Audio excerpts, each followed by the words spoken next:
Now, for more on the watch and what this means for other companies coming out with similar devices, we are joined by Rebecca Lieb, who is a digital advertising and media analyst at Altimeter Group. Rebecca, thanks for joining us.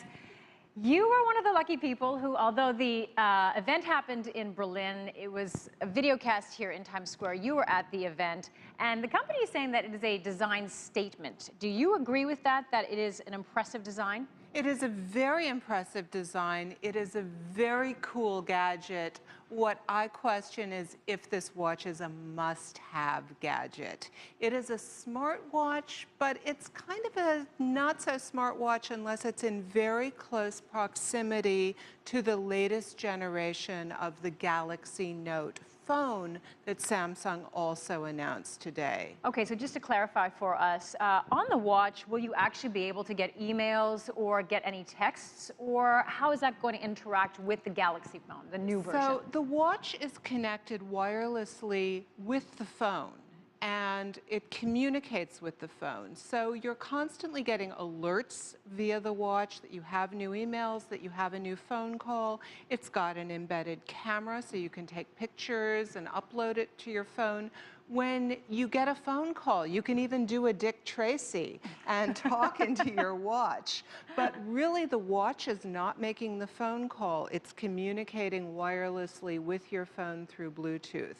So take away the phone from the equation, and the watch is not going to do anything. Okay, so you say you think it's kind of cool, basically, but you don't think it's a must-have. Why aren't you convinced that this is sort of the new device that every young person, which is who they're really targeting, is going to want? I'm not so sure every young person is going to want it because it's constantly communicating with the phone, and it needs to be close to the phone.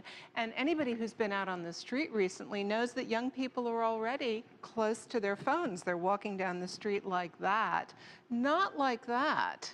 Now, but having said that, I mean, all of the big tech players are getting into this space. Qualcomm has just come out with their own smartphone. There's speculation that Google, Apple, wearables are a big hot. market. We've got Google Glass. Yeah. We've got the quantified self. You know, we've got the Fuel Band from Nike. And in fact, this new watch does have a pedometer in it.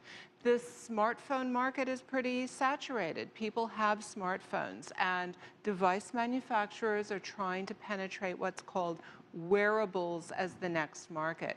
I think that this is a very cool device. It's an interesting first move. And for Samsung, it's the first time that they've been pretty much first to market with a cool new device. We're anticipating a launch from Apple next week, very possibly a watch of their own. They're going to be launching the new generation of iPhone, and possibly they'll be linking a watch to that new release. We can't say for sure, but it's highly probable.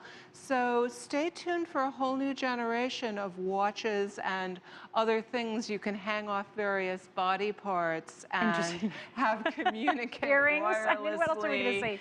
Earrings, belts, bracelets, I guess it's endless.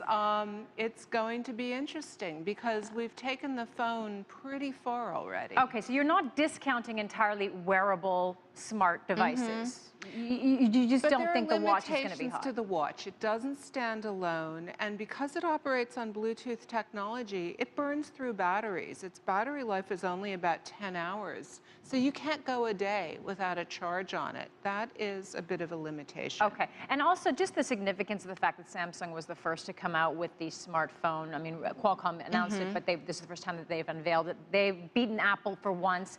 Is this going to help them, do you think, with their sort of patent war that we've seen going on between the two companies, that now Samsung could say, hey, you can't accuse us of copying your product because we came out with it first? Is that part of why they want to come out first? We're seeing all the major device manufacturers file for patents on smartwatches. There's a real land grab going out there. So, you know, we'll see who wins this war. But interestingly, Samsung has won another battle. iOS, Apple's operating system, was the standard bearer in the smartphone category. But now Android, which was developed by Google but is Samsung's territory, is now the dominant platform, is leading globally in smartphones. So they're ahead in the race right now. Apple is playing catch up right now, which is an interesting place for them to be in. And so this is a very heated up market. BlackBerry used to be dominant, is now receding into the sunset. Nokia, just acquired by Microsoft. Very, very interesting times. Thank you so much, Rebecca, for joining us. That was Rebecca Lieb. She's a digital advertising and media analyst with the Altimeter Group. Thank you so much. Thanks for having me.